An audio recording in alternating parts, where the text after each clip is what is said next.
Sumato Mest!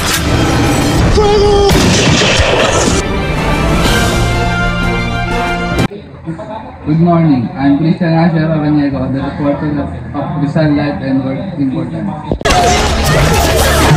Pinagsikapan kong isagawa ang ayaw isagawa ng iba.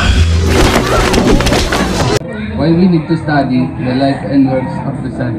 Nobela ay pinilit kong sagutin ang mga mapanirang puring paratang sa aming mga Pilipino. Inilahad ko ang kawawang It is important to study the life of Jose Rizal because of his input towards the independence of the Philippines and also the Rizal ideals and teaching in relation to present condition and situation in the society. Noong pa man ay mahilig ka ng bumangga sa pader.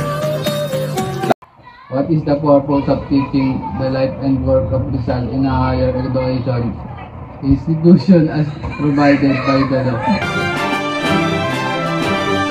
The Rizal Law mandates the teaching of Rizal life, works and writings in Philippine schools in order to instill patriotism and promote the ideals of freedom and nationalism that Rizal fought for. Rizal is considered the founder of Filipino nationality and the architect of the Philippine nation.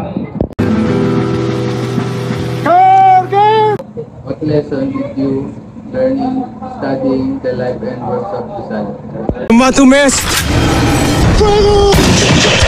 Rizal life taught the importance of resilience, courage, and perseverance in the face of adversity despite facing numerous challenges and obstacles. He remained steadfast in the pursuit of